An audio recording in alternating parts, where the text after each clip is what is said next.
It's Saturday, November 2nd, 2024. We are viewing our next president for the U.S. I click on fasting for the nations, and especially for the U.S., 40-day Daniel fast. I do definitely feel like I got closer spiritually to God and just, more sensitive to what He wants, to what He was showing me. One thing I would change would have been to not have been on social media and the internet so much.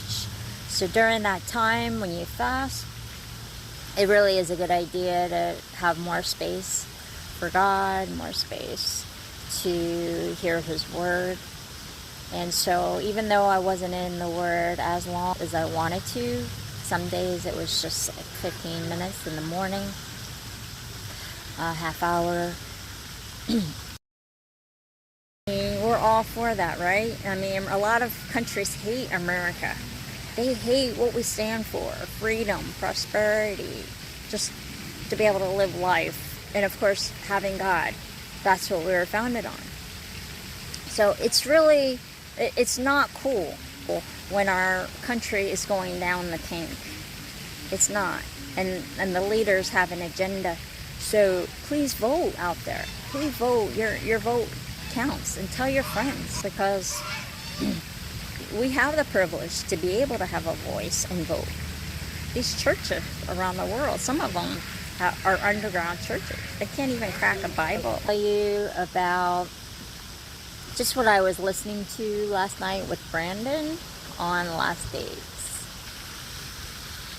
If you can, just take a listen for yourself. It was last night's episode, I believe, or 2 days ago, where he talks about God showing him with Trump. Showing him mainly with the U.S., because He's heard our prayers.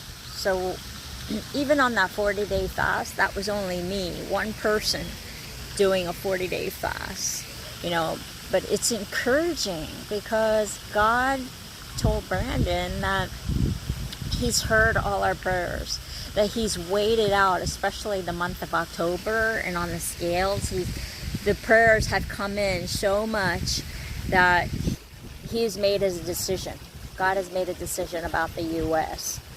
Pretty much having it go forward, pretty much giving us a huge future and all these miracles that are going to happen, and people being filled with the holy fire and in prayer. And so imagine what that's going to do to our world. Imagine how many more people are going to get saved. The other thing, guys, and this is very personal, but last month Brandon had shared that God was saying we had enough time. We have had enough time spiritually to repent, to turn back to Him. We've had enough time in our lives to live for Him, to take hold of salvation. And honestly, I don't feel ready. I don't feel ready for Jesus' return. I feel so short as a human being, as a daughter to Him, as, just our nature, I guess. And then, of course, not necessarily always being in alignment, doing His will. And I had my bout. I said, God, we're not ready. We need more time, please. So last night I was watching Brandon on that episode, and he was saying, and I can give you the link below or on which one it was. He was saying that God had said that He will give more time. I don't know how, right? But He will give more time for more souls to be harvested for salvation and truth, and for the U.S. to turn back, and the nations. So, that is just amazing. And so He's so full of love. God is so full of grace. Just to be able to do this, to get news like that our prayers do matter. They really do. And this is personal too, but when I went to Seattle one time, because I know what's going to happen or supposed to with the Cascadia, all on the earthquakes and the fault line there, and I just prayed for the state and everything, and for the earthquakes to be very subtle. And so here it is, what, 2-3 years later, there has not been anything that's happened there. So there's something about physically being somewhere and praying, I believe. Not that, I mean, God hears our prayers wherever we are. But I mean, just taking steps like that, like an action like that, and taking authority. So I said to my husband about that. I really believe that God, He does answer prayers. The world will downplay it, but it's powerful. And the words we speak of goodness, of where we're going, even in calamities and just hopelessness, to speak forth the positive and where we're going, because we have a part of God's voice. I just want to say that, and with this, I hope you vote if you haven't, and vote for the president that's going to get our country back, to God. Because when we have a ruler, as you know, that's more towards God, the Bible, doing what's right, it always ends up more prosperous. And more people are happy, fulfilled, and people are fed, have work.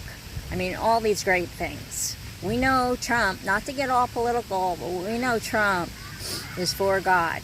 And Brandon was saying, that there has not been any other president that's gone to churches to pray, and God really adheres to churches and has a heart for them, and weighs the prayers of churches especially. And Trump has done that with churches to pray for our nation, to pray for our people. A person can really change the course of a nation. I mean, this president has a heart for our country, has a heart for people. When he gets in, we're going to have joy back in the land. He's going to help have that joy. And we've been suppressed for so long in this country. The last 4 years, just some bizarre things have happened. The ominous that has taken over, and that's really awesome. It's awesome that we will have joy and life back. The last thing I want to note is on what Brandon was saying about Trump.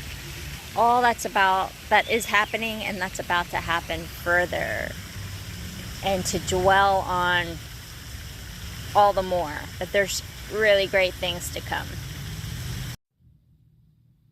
Another thing I want to add to when I went to Seattle for my tournament was I took a ferry, and I crossed paths with a married man that was talking to me about his wife. We got talking about several topics, but one of them was that he was Catholic and that his wife was Mormon. And at the time, prior, I was delving into the beliefs of Mormons. I found out a couple things.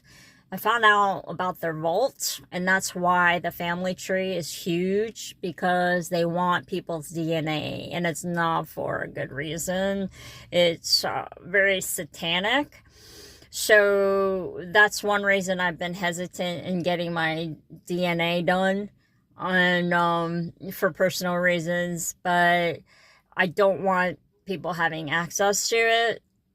And there's an agenda with that, which I won't get into. The other thing was on how big Mormons are with the Freemason background, and the 32 degree, or is it 33? Then the next step is the Illuminati. I mean, this could be taken off because I'm talking about it, and people that follow this, that have done some research, you already know all this. But what I'm saying is The bigger picture was for me to just open my mouth and share the gospel, because that man, he had told me, yeah, I need to talk to my wife and tell her the truth about what Mormon beliefs are. And I had a person who I knew that was Mormon and deeply involved their whole life, and the spouse. So I'm talking where that spouse was a priest. I got to share with her also, but I don't really know what her ultimate decision was because she passed away and she was older. But what I'm saying is, I believe God just placed me, for this tournament that I had there, to share with that man the gospel for his wife. And he says, yes, I will go back and I will tell her about the gospel, Jesus dying for her, that she needs to get saved. It did not turn out anywhere I wanted to in the mix and the doubles, but who cares, because the prayer was more important about Seattle, and then that man, even if it was one soul. And God only knows, who else they could influence, their friends or whatever. Again, the power of prayer. And then just seeing, here it is 3 years later, and thankfully there hasn't been anything with Seattle and the fault line of California, which I keep hearing that there will be. And so God can turn the ship, and he can reverse things even through our prayers, or lessen them to catastrophic degrees. Yeah, we can't underestimate, and we got to make the time for prayer.